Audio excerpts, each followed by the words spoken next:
Le stagiaire, te voilà enfin.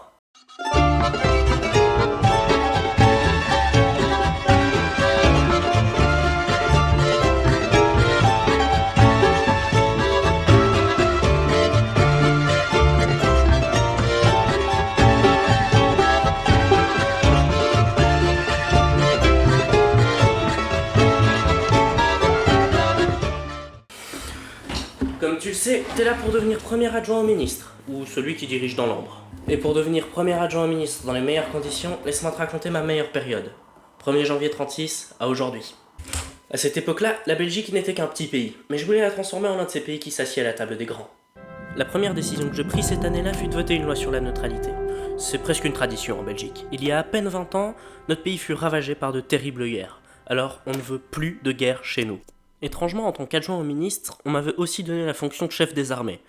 Du coup, j'ai placé rapidement des troupes à la frontière. Parce que vous savez ce qu'on dit, on ne se méfie jamais trop de nos voisins. Et surtout quand notre voisin est un moustachu comme celui-là. Je fais aussi changer les troupes de cavalerie pour des troupes de cyclistes frontaliers. Si la Grande Guerre nous a appris quelque chose, c'est qu'on ne peut pas toujours compter sur la cavalerie. Enfin, je fais placer les troupes coloniales aux frontières du Portugal.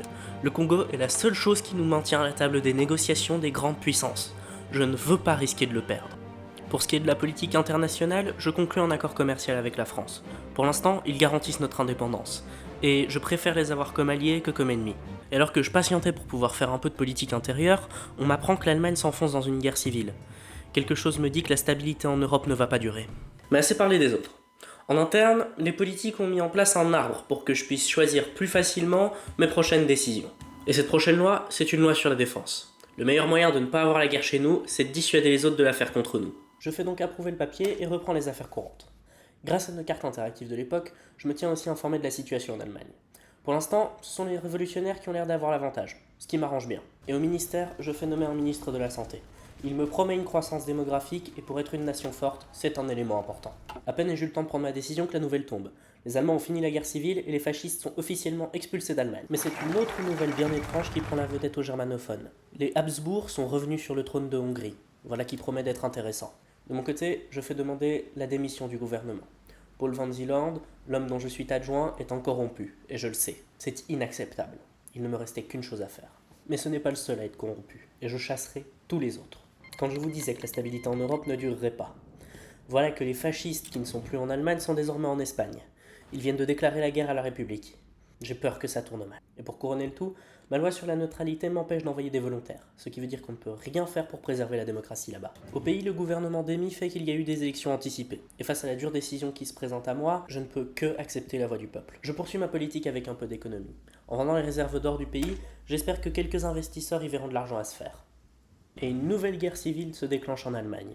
C'est dingue quand même. Quand c'est pas l'extrême droite, c'est l'extrême gauche. Ils ont réussi à avoir des communistes chez eux. Décidément, ils ont vraiment raclé tous les tiroirs. Et parlant de guerre civile, les Espagnols s'enlisent encore plus. Désormais, ils ont aussi des royalistes et des anarchistes à leur porte. Entre l'Allemagne et l'Espagne, c'est en Espagne que c'est le plus gros bourbier. Mais la situation en Europe n'est rien comparée à celle en Asie. L'URSS subit une révolution dont personne ne connaît encore vraiment les objectifs politiques, et tout un tas de petites régions qu'elle a sous contrôle prennent leur indépendance, comme l'Ukraine. Mais parlant de guerre civile, c'est en Belgique qu'on veut en éviter une. Et c'est alors que le roi m'envoya ceci. Oh merde. Et c'est alors que le roi m'envoya ceci. Un courrier signé de sa main. Très cher adjoint du ministre, en la personne de Léopold III, blablabla. Bref, c'est la merde. Sa Majesté a alors décidé d'intervenir dans les affaires politiques. Il me donne alors le choix entre deux politiciens. Bon, comment dire ? C'est deux mauvais choix. Paul-Émile Janson, je ne lui fais pas confiance. Je pense même qu'il fait partie des corrompus. Mais De Grelle, je ne peux pas me le faire en peinture. C'est un fasciste. Pire que le moustachu, si ça se trouve. Mais le peuple a choisi de voter pour lui. Et qui suis-je pour aller contre la volonté du peuple ? Alors c'est à contre-cœur que je dis au roi, nommé De Grelle. Les conséquences de ma décision ne se firent pas attendre. Je rendis le papier au roi, et aussitôt Paul Van Zeeland partit pour laisser la place à Léon de Grelle. Et voilà, c'est comme ça que la Belgique est devenue fasciste, le bleu. Mais le reste de l'histoire, ce sera pour demain. Allez, profite bien de ta journée.